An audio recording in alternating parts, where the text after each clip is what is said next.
6월 7일 오후 3시 25분입니다. 늘 말씀드리지만 검은 글씨는 에티카 본문이고 푸른 글씨는 인용된 것이며 붉은 글씨가 저의 해설입니다. 구분해서 보신다면 이해에 상당한 도움을 줄 것입니다. 공리 1. 만일 같은 주체 안에 두 가지의 반대되는 활동이 불러일으켜진다면 양자가 반대인 것을 중지할 때까지는 양자에서 또는 한쪽에서만 어떤 변화가 일어나지 않을 수 없을 것이다. 이것은 너무 타당한 것이어서 예를 들지 않아도 되겠지만 한 가지 예를 든다면 주체가 각각의 사물이든 혹은 조직이든 반대되는 활동은 존재할 수 있죠. 예를 들어서 인체에 세균의 침투가 있다면 면역세포에 대항이 있게 되고 세균이 이겨 몸을 병들게 하든지 면역세포가 이겨 세균을 제거하든지 할 때까지 변화가 존재하는 것입니다. 2. 결과의 본질이 그것의 원인의 본질에 의하여 설명되고 한정되는 한에 있어서 결과의 힘은 그것의 원인의 힘에 의하여 한정된다. 이 공리는 제3부에서 정리 7에 의해 명백하다. 제3부 정리 7은 각각의 사물이 자신의 존재를 끈질기게 지속하려는 노력은 그 사물의 현실적 본질 이외에 아무것도 아니다.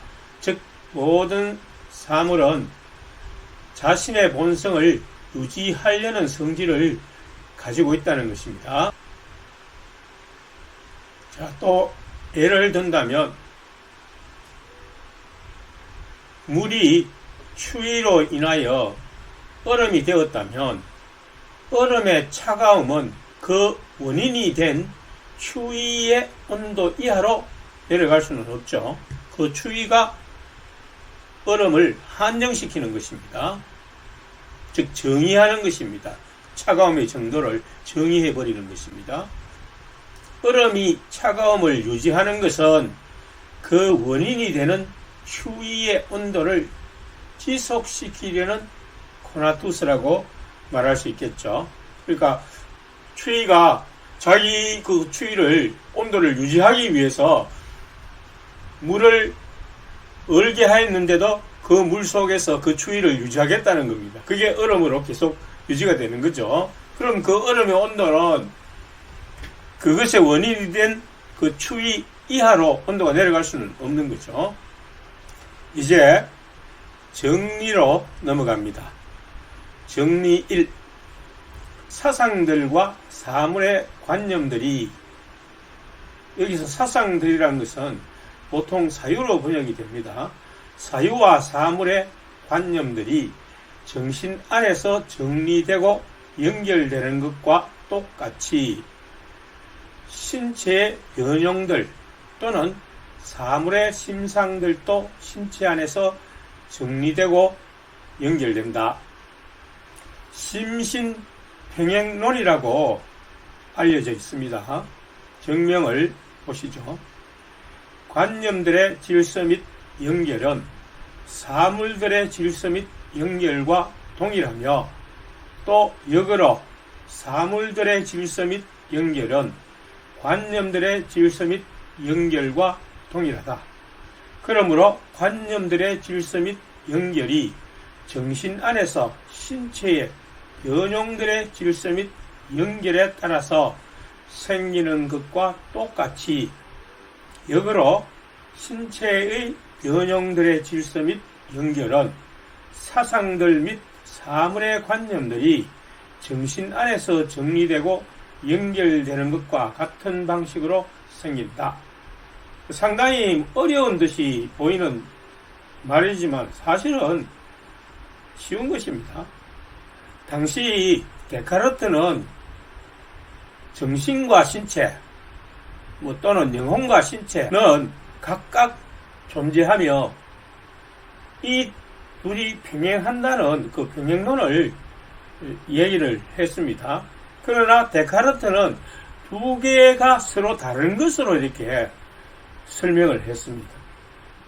그런데 그 다른 것을 설명하면서도 또 이것이 어떤 연결을 가진다는 점을 설명해야 되기 때문에 그것을 송가선이라는 그 하나의 특수한 개념을 만들어서 이렇게 설명하려 했는데 그것이 사실 좀 조잡스럽죠. 틀린 내용입니다. 거의가 인정을 받지 못하는 그런 내용들로 구성되어 있습니다.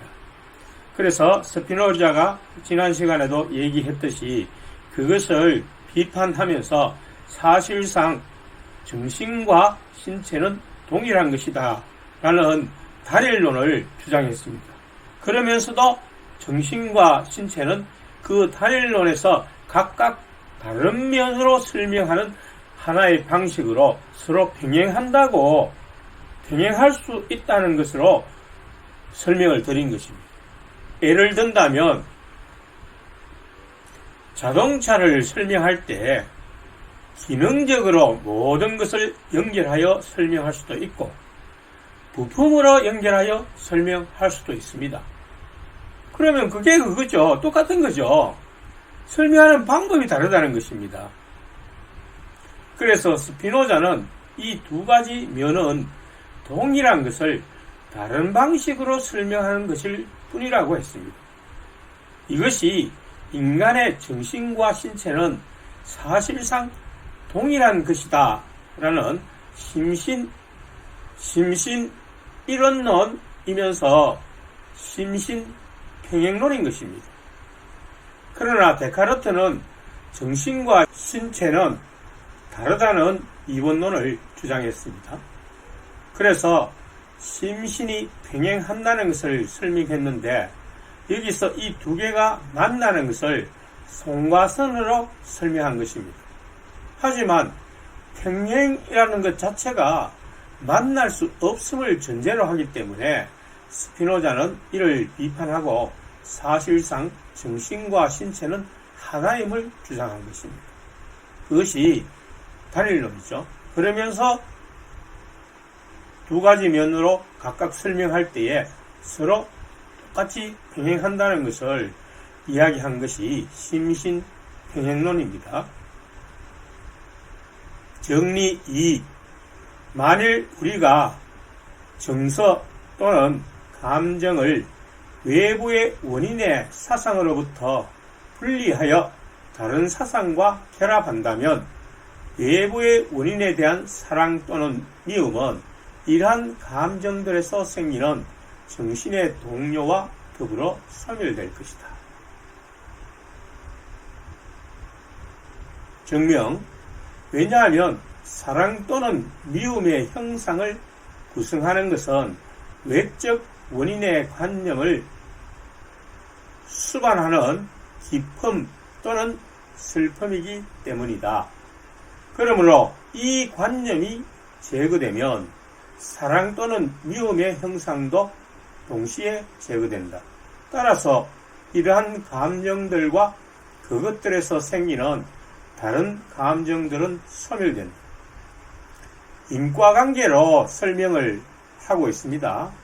앞서 기쁨과 슬픔을 증가시키는 외적 원인의 관념이 사랑과 미움을 생기게 한다고 했죠. 그러면 그 원인이 제거되면 당연히 그 결과도 사라진다는 것입니다.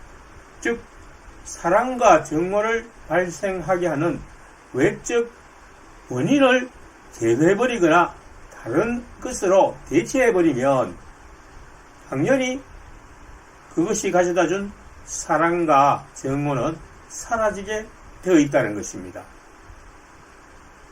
따라서 제4부에서 설명한 인간이 외부적 원인에 의한 감정에 해속되었다면 다른 외부적 원인과 우리의 정신을 결합시킴으로써 기존에 예속된 감정을 사라지게 할 수 있다는 점을 이 정리에서 암시하고 있는 것입니다. 정리 3으로 넘어갑니다. 수동적인 감정은 우리가 그것에 대하여 뚜렷하고 명확한 관념을 형성하자마자 수동적이기를 멈춘다. 그러니까 5부에서 다루려는 내용은 지성의 힘, 바꾸어 말하면 이성의 힘이죠. 이성의 힘 또는 인간의 자유, 그것을 어떻게 얻을 수 있는가 하는 그 방법을 지금 설명하려고 하는 것입니다. 그래서 우리가 예속되어 있는 수동적인 감정으로부터 벗어나는 방법에 대해서 설명하고 있기 때문에 계속 이 감정과 관련하여서 이성이 하는 역할을 설명하려는 것입니다. 증명을 보시죠.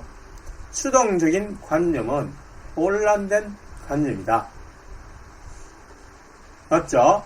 수동적인 관념은 외적 원인에 의한 관념이고 그 외적 원인은 인간의 능력으로서 다 알 수 없기 때문에 단편적인 지식만 가진다는 것입니다. 일부 정확할 수 있습니다. 그러므로 만일 우리가 그 감정에 대하여 뚜렷하고 명확한 관념을 형성한다면 이 관념은 오직 정신에만 관계되는 한에 있어서의 감정과 개념상으로만 구별될 것이다. 사실은 같은 것이다. 그 말이죠. 개념만으로 구별할 수 있다는 것은 같은 것이다. 그 말이죠. 따라서 그 감정은 수동적이기를 멈출 것이다. 그러니까 이전에 가졌던 수동적 감정, 슬픔의 감정, 혹은 여러 가지 앞에서 다룬 그 수동적 감정들은 그 수동적 감정을 발생하게 한 원인을 정확히 이해한다면 수동적이기를 멈추게 된다는 것입니다. 능동으로 바뀔 수 있다는 것입니다. 이렇게 해서 우리가 수동적 감정의 예속에서 벗어날 수 있다는 것을 말하려고 하는 것입니다. 수동적이라는 말 자체가 혼란된 관념, 즉 정확하지 않거나 단편적 지식에서 발생한다는 것을 말하기 때문에 그 감정을 발생시키는 원인에 대한 관념을 정확하게 인식할 때 수동적 감정은 멈추게 되는 것입니다. 예를 들어 정오라는 감정이 발생할 때 그 원인을 근원까지 정확하게 인식한다면 정오는 발생하지 않거나 발생했더라도 멈추게 된다는 것입니다. 그러므로 우리가 감정을 더 많이 인식하면 할수록 감정은 그만큼 많이 우리의 능력 안에 있으며 또한 정신은 감정으로부터 그만큼 적게 작용받는다.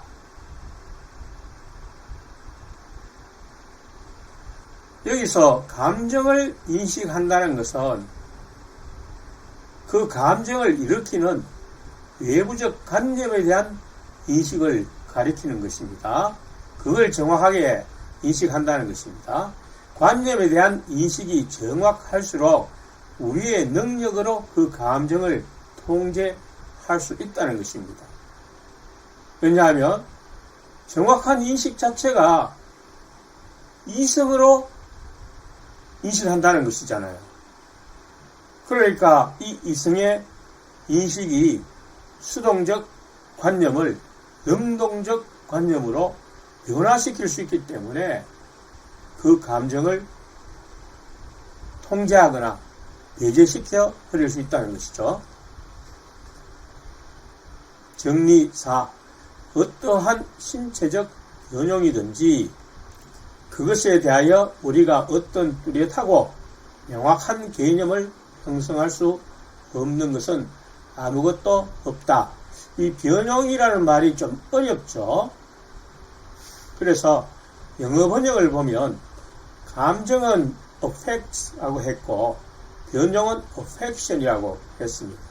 그러니까 둘 다 명사인데 affect라는 동사에서 감정이라는 affects라는 감정들 혹은 감정이라는 명사와 그 다음 변형이라는 affection 두 개가 나왔죠.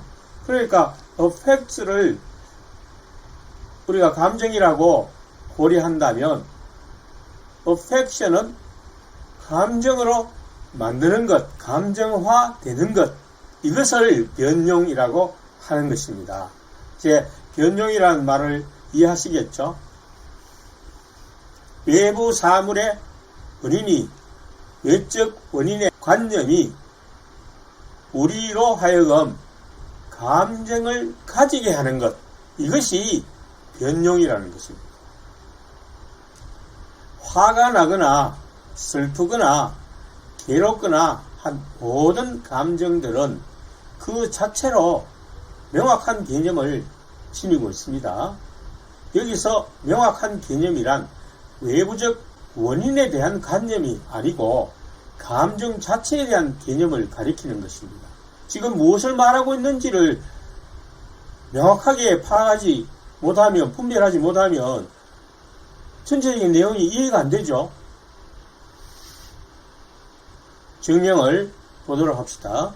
모든 사물에 공통된 것은 타당하게 파악될 수밖에 없다. 이성의 힘이라는 것이 무엇입니까? 사물의 공통적인 특성을 구별해내는 것입니다. 예를 들어서 피타고라스 정리 같으면 삼각형 중에서 직각삼각형으로 이루어진 모든 것들에 대해서 하나의 공통적인 성질을 가지고 있더라는 것입니다. 그게 바로 피타고라스 정리죠. 직각을 낀 두 변의 길이의 제곱의 합은 빗변의 길이의 제곱과 같아. 이것이 모든 직각삼각형에 해당되는 공통된 성질이라는 것입니다. 그래서 그런 것을 파악하는 능력이 바로 이성인 것입니다. 그래서 이성은 오로지 인식하는 것이다. 이렇게 스피노자가 표현하는 것입니다. 따라서 어떠한 신체적 변형이든지 그것에 대하여 우리가 어떤 뚜렷하고 명확한 개념을 형성할 수 없는 것은 아무것도 없다는 결론이 내려진다. 왜냐하면 감정은 신체의 변형의 관념이며 따라서 이 관념은 어떤 뚜렷하고 명확한 개념을 포함해야만 하기 때문이다. 감정이 관념인데 이 관념은 뚜렷하고 명확한 개념을 포함하고 있다는 것입니다. 그러니까 이 밑줄 친 부분 있죠. 이 부분을 다시 봅시다. 왜냐하면 감정은 신체의 변형의 관념, 조금 전에 변형을 뭐라고 했죠? affection, 감정화 시키는 것이라고 살폈죠. 따라서 이 관념은 어떤 뚜렷하고 명확한 개념을 포함해야만 하기 때문이다. 그래서 이것을 혼동할 수 있습니다. 수동적 감정은 뚜렷하고 명확하게 인식하지 못한 데서 발생한다고 했기 때문에 이 뚜렷하고 명확한 개념과 헷갈릴 수 있는 것입니다.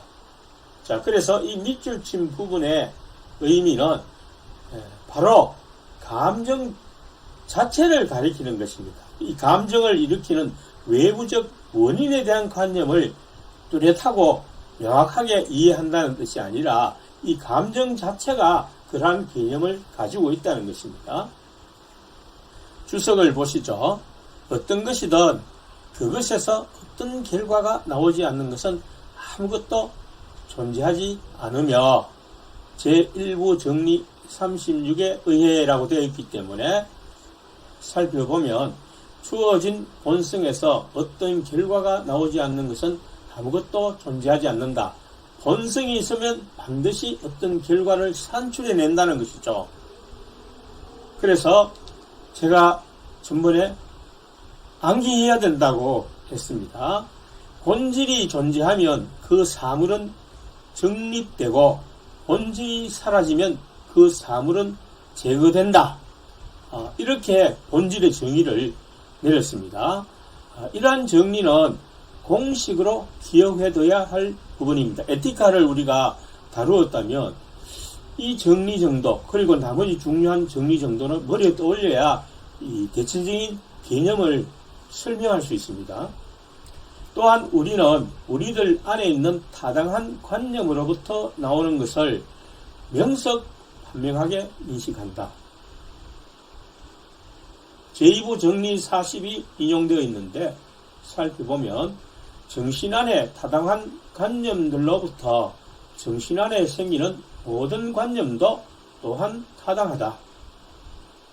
그러므로 각자는 자기 자신과 자기의 감정들을 절대적으로는 아닐지라도 적어도 부분적으로는 명석판명하게 인식하는 능력을 따라서 자신이 그것들로부터 보다 적게 작용받도록 하는 능력을 가진다.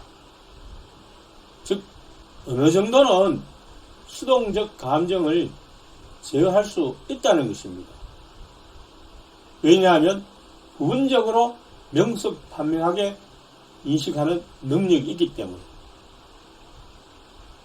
즉 단편적 지식이라도 가지고 있기 때문에 그 단편적으로는 수동적 감정을 제어할 수 있다는 것입니다. 그래서 화가 대견할 때도 야 참으라 이렇게 말하면 그 원인을 우리가 정확하게 몰라도 어느 정도 참을 수 있다는 것입니다. 맞죠?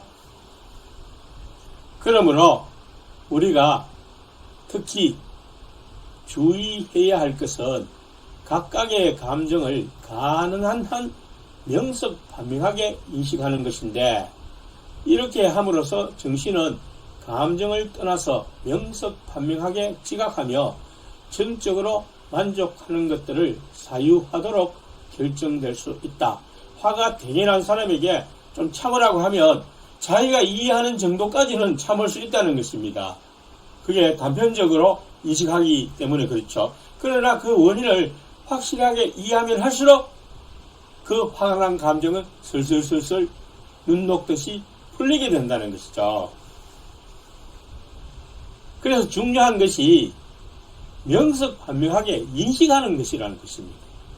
그 원인들에 대해서 정확하게 인식하면 할수록 수동적 감정은 더 확실하게 잡을 수 있다는 것입니다. 이렇게 함으로써 정신은 감정을 떠나서 명석판명하게 지각하며 전적으로 만족하는 것들을 사유하도록 결정될 수 있다.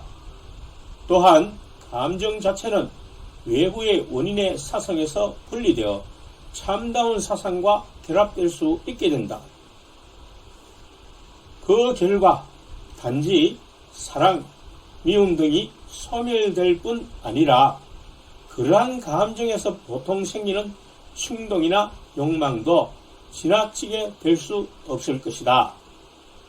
자, 여기에 많은 정리들이 인용되어 있지만 일일이 살펴보지 않는 것은 살펴보지 않아도 충분히 납득 가능한 경우에는 살펴보지 않고 넘어갑니다.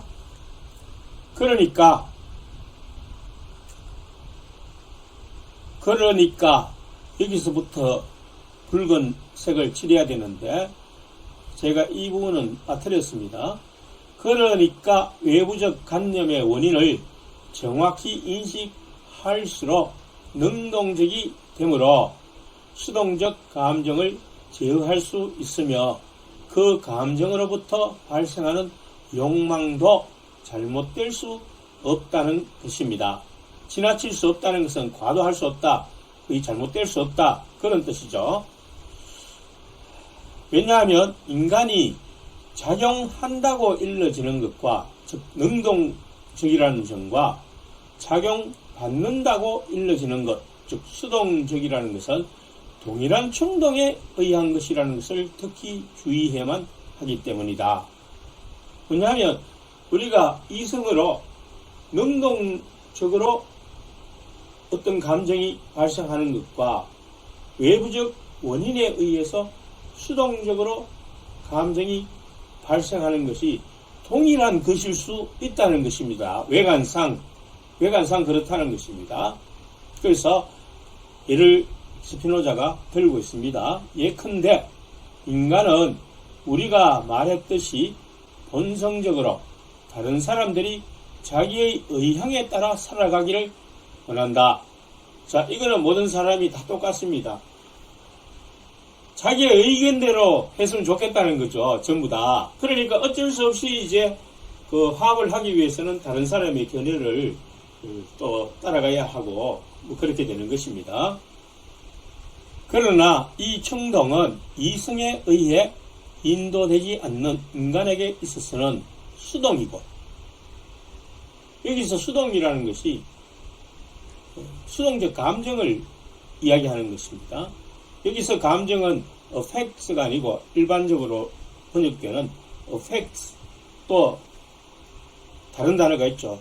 emotion.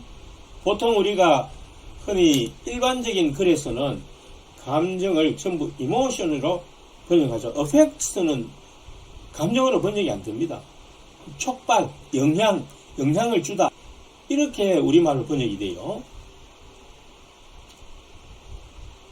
그런데 여기서 수동이라고 번역된 영어 번역은 패션입니다. 정념 또는 격정, 감정으로도 번역이 됩니다. 혹은 일반 책에서는 열정이라고 번역이 되어 있어요. 특히 어떤 성적인 그 열정을 의미할 때 이 패션이라는 말을 많이 사용합니다. 이것은 야심이라고 불리며 거만과 별반 다르지 않다. 그러니까 자기의 의향에 따라 살아가기를 이 원하는 충동, 욕망은 그것이 수동적 감정에 의한 것이든 이성의 능동적인 감정에 의한 것이든 외관상 동일하다는 것이죠. 자, 그런데 수동에 의한 것은 정확한 인식에 의해 발생하는 욕망이 아니므로 수동적이고, 따라서 자기의 의향을 따라주기를 바라는 그 의향이 그릇되다는 점에서 야심과 같은 것이며, 심지어 거만과 같이 자기에게 아첨하기를 기대한다는 뜻이다. 그릇된 이에 반하여, 그러니까 이 그릇된 이에 반한다는 말은 금방 설명한 이 수동적 감정에 따라서 발생하는 이러한 잘못된 결과들에 반해서 이성의 지령에 따라 생활하는 인간에게 있어서 그것은 능동 또는 덕이며 도의심이라고 불린다. 그러니까 외관은 동일하지만 전혀 다른 결과로 나타나는 이유가 무엇 때문이라는 것입니까? 이성적 능동의 감정인지 외부적 원인에 의한 수동적 감정인지 그것들 때문에 이렇게 다른 형태로 발생한다는 것이죠. 이런 식으로 모든 충동 또는 욕망은 타당하지 못한 관념에 의해서 생기는 한에 있었으만 수동이고, 그것들이 타당한 관념에 의해서 제기되거나 생길 때에는 덕으로 간주된다. 우리의 인식이 정확한 데서 발생하는 것은 덕이 된다는 것입니다. 다른 사람에게 유익이 되고 선이 된다는 것이죠. 동일한 욕망이라도 이성에 의한 능동일 수도 있고 수동적 감정에 의한 격정이 될 수도 있는 것입니다. 다시 본론으로 되돌아가서 감정에 대해서는 감정을 참되게 인식하는 데에 존재하는 이 요법 외에 우리의 능력 안에 있는 이것보다 더 탁월한 요법은 생각될 수 없다. 왜냐하면 우리가 앞에서 밝힌 것처럼 사유하고 타당한 관념을 형성하는 능력 이외의 다른 어떠한 정신의 능력도 존재하지 않기 때문이다. 우리의 능력 안에서 감정을 제어할 수 있는 가장 훌륭한 방법은 그 감정을 일으킨 원인을 정확히 인식하는 데 있다는 것입니다. 그럴 때 가장 능동적이 되고 이성의 지도를 받을 수 있기 때문입니다. 정리 5. 우리가 단순하게 표상하며 필연적으로도 가능적으로도 우연적으로도 표상하지 않는 것에 대한 감정은 다른 사정이 같다면 모든 감정 중에서 최대의 것이다. 최대의 것이다 라는 것은 최대로 강력한 것이다. 가장 강력한 감정으로 나타나게 된다. 그런 뜻입니다. 증명 보시죠. 우리가 자유로운 것으로 표상하는 것에 대한 감정은 필연적인 것에 대한 감정보다 더 크며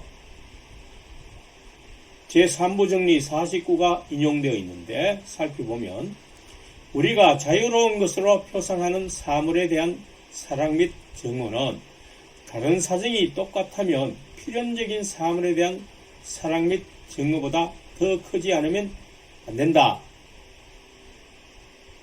즉 자유로운 표상에 의한 감정과 필연적인 사물에 대한 감정을 비교할 때에 자유로운 표상의 감정이 훨씬 더 강력하다는 것을 제3부 정리 49에서 밝혔습니다. 그래서 예를 들어서 설명을 드렸습니다. 가령 초등학생의 어린이가 부모가 시켜서 공부를 억지로 해서 수등급을 받는 것보다 스스로 자유롭게 자신의 의사결정으로 공부를 열심히 해서 수등급을 받는 것이 훨씬 보람이 크기 때문에 그 기쁨이 더 크다고 했죠. 그 감정이 더 큰 것입니다. 치맛바람으로 인해서 억지로 공부를 해서 잘하는 것과 어머니가 시키지 않았는데도 스스로 공부하는 것이 좋아서 열심히 공부해서 우수학생이 된다면 그게 더 보람이 큰 거죠. 더 기쁜 것입니다. 자, 그래서 자유로운 것과 필연적인 것을 비교했죠. 자, 그 다음에는 또 비교해야 될 게 있습니다. 따라서 우리가 가능적 또는 우연적이라 표상하는 것에 대한 감정보다 훨씬 더 크다. 자, 이것은 필연적인 것보다 크다고 했는데 다시 가능적 또는 우연적이라 표상하는 것에 대한 감정보다 훨씬 더 크다라고 했으므로 약간 비약이 됐죠. 그래서 그것을 다시 설명합니다. 제4부 정리 11에 의해서 라고 되어 있기 때문에 우리가 필연적인 것으로 표상하는 사물에 대한 감정은 다른 사정이 같다면 가능적인 것 또는 우연적인 것, 즉 필연적이지 않은 것에 대한 감정보다 강하다. 감정을 다룰 때 이것을 다루었죠. 필연적인 것이 세계 중에서 가장 강력하다는 것, 또 시간으로 볼 때는 현재에 가까울수록 감정이 강하다는 것을 다루었는데 지금 말하고자 하는 것은 자유로운 것이 필연적인 것보다 강하므로 당연히 가능적이나 우연적인 것보다 강하다는 것을 말하고 있는 것입니다. 정리가 됐죠? 이제 다시 본문을 살펴보면 분명히 정리에서는 단순한 것이라고 얘기했는데 우리는 지금 자유로운 것을 다루었습니다. 그죠?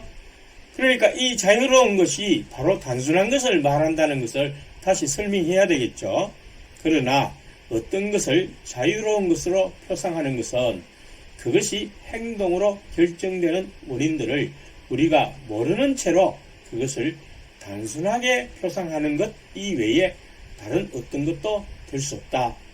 자, 여기서 바로 자유롭다는 것은 어떤 원인을 생각지 않고 단순하게 일을 처리했다는 것을 의미한다는 것입니다. 그러니까 어린이의 경우 공부를 열심히 해서 수등급을 받은 것이 어떤 필연적인 혹은 강제적인 어떤 원인들에 의해서거나 혹은 그것들을 생각해서 한 것이 아니라 그냥 단순하게 난 공부가 좋아 이렇게 하면서 공부를 해서 수등급을 받았다는 것입니다. 그게 단순하게 표상했다는 것입니다. 자유롭게 표상한다는 것은 원인을 모르는 채로 단순하게 표상하는 것이다. 따라서 단순하게 표상하는 것에 대한 감정이 가장 크다. 이렇게 결론을 내리는 것입니다. 정리 6으로 넘어갑니다.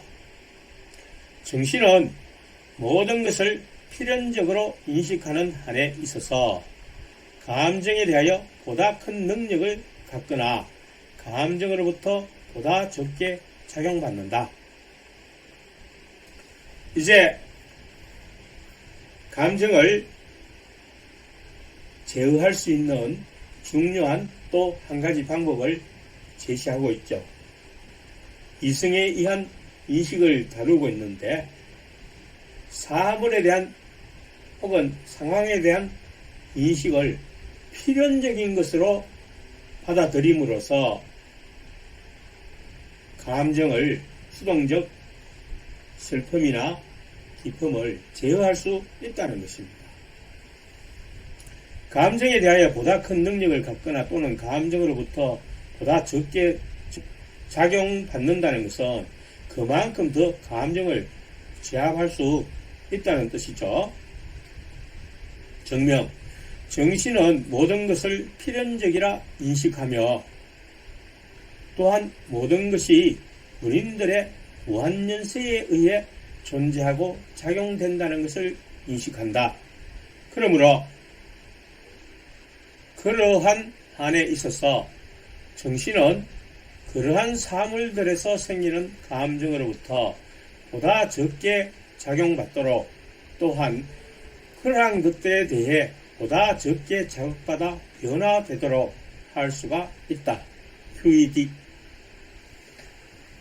필연적이기 때문에 다른 도리가 없다는 체념이 감정을 다스릴 수 있는 능력으로 작용하게 된다는 뜻입니다.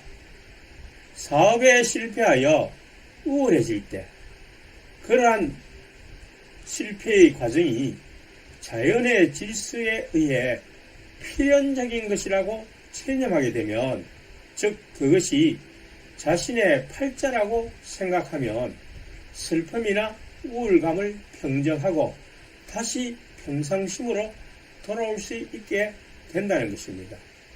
그러니까 그러한 감정에 지나치게 매몰되어서 우울감에 빠지고 심지어 자살을 하게 되는 경우가 있죠.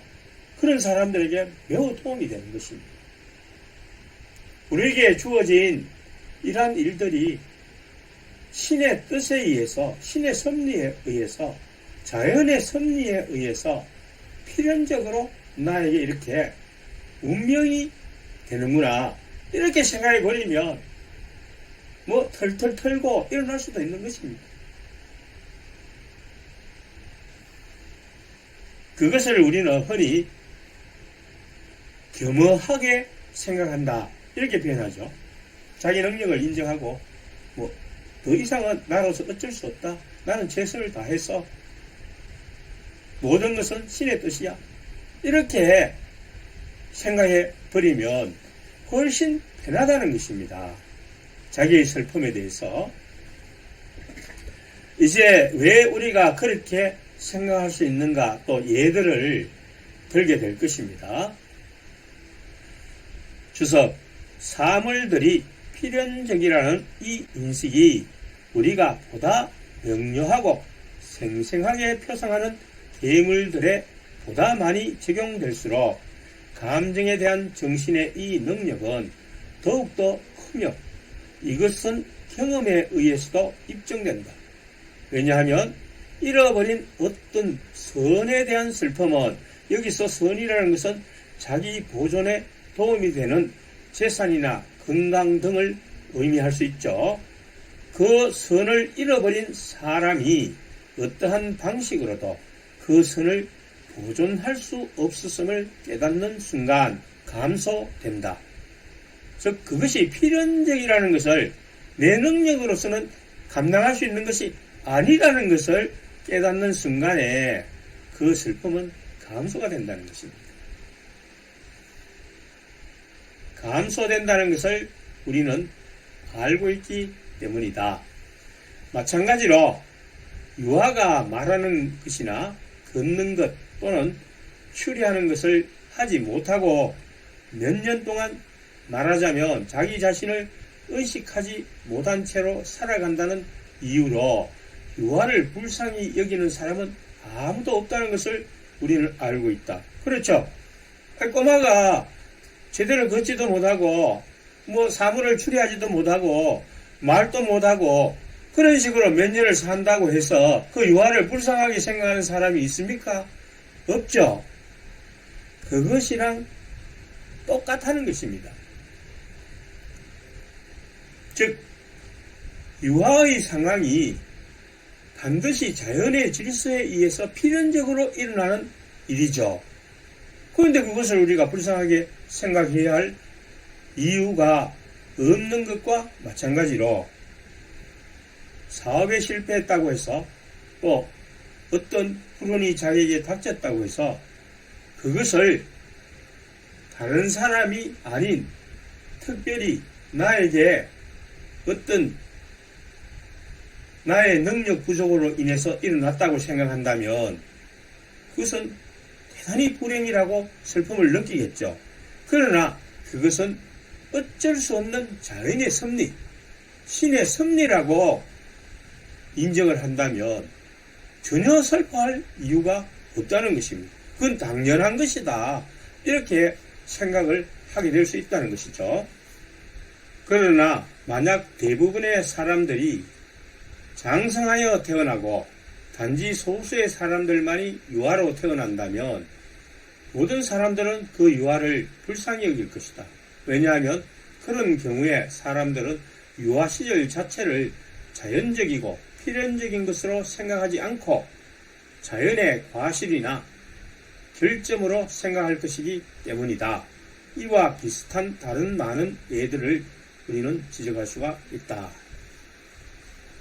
여기서 유아의 예를 든 것은 누구나 그런 과정을 거치면, 즉 필연적이라면 유아의 과정을 슬퍼하지 않지만 유아의 과정을 거치지 않고 바로 성인이 될 수 있다고 생각한다면 유아의 과정을 거치는 사람을 자연이 실수한 것이 아닌가, 신이 실수가 아닌가 하고 그 사람을 슬프게 여기게 된다는 것입니다.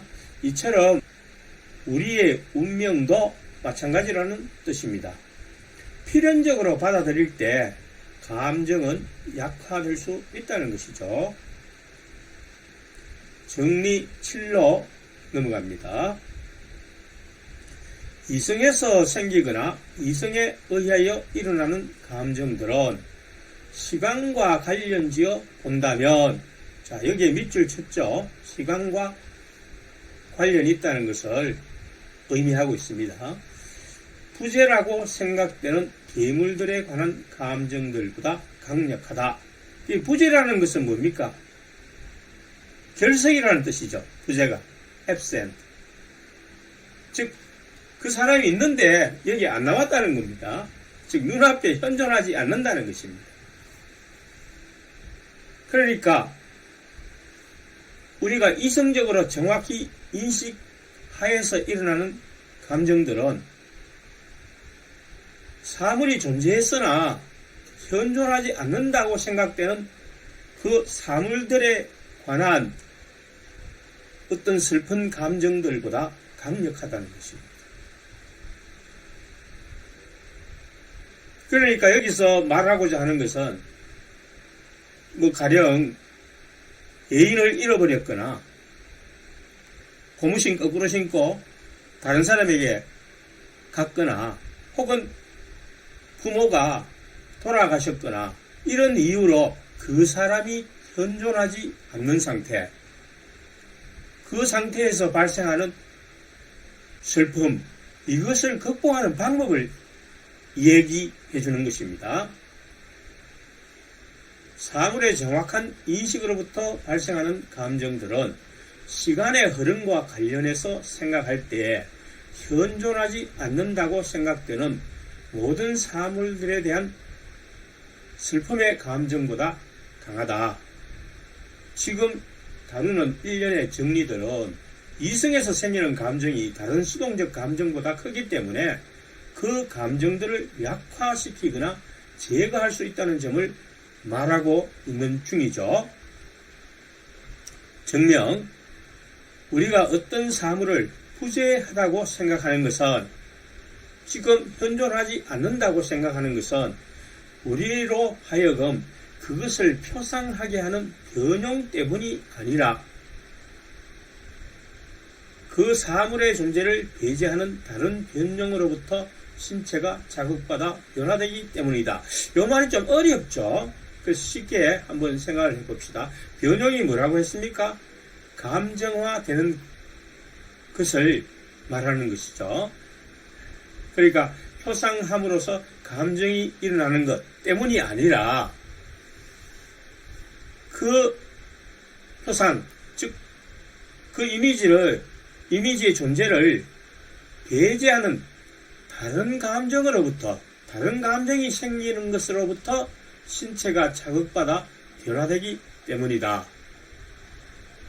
자, 그래서 제2부정리 17이 인용되어 있는데 살펴보면, 만일 인간의 신체가 어떤 외부 물체의 본성을 포함하는 방식으로 자극받아 변화된다면 인간의 정신은 그 신체가 그 외부의 물체의 존재 또는 현존을 배제하는 변용으로부터 자극받아 변화될 때까지는 그 물체를 현실적으로 존재하는 것으로서 고찰할 것이다. 그래서 이것을 설명하기 위해서 성냥과 초를 얘기했습니다. 초를 보면 반드시 성냥이 떠오르던 시절이 있었는데, 이대영 라이트가 등장하고부터는 그 성냥이 떠오르는 것이 사라져버리게 되죠.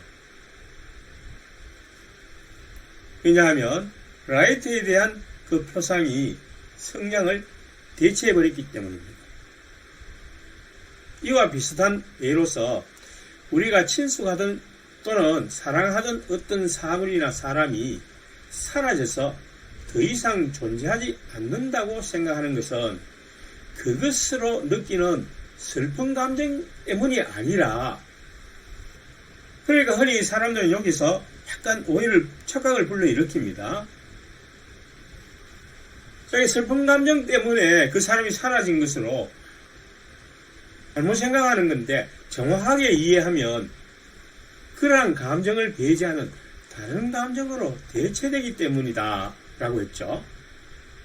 그래서 이전에 든 예를 다시 사용하면, 떠나간 애인을 생각할 때 슬퍼지는데 그 슬픔이 애인을 사라지게 한 것이 아니고 다른 애인을 새로 만났을 때의 기쁨이 옛 애인을 사라지게 만든다는 것입니다. 그렇죠? 새로운 애인을 만나게 되면 옛 애인은 더 이상 자기 표상에서 제외되는 것입니다. 이제 더 이상 옛 애인을 생각이 나지 않는 것입니다. 새로운 애인이 있기 때문에 이것이 바로 이전 감정을 배제시키는 새로운 변종이라는 것입니다. 그러니까 새로운 변종이 있음으로 인해서 사물의 부재가 인식되는 것입니다.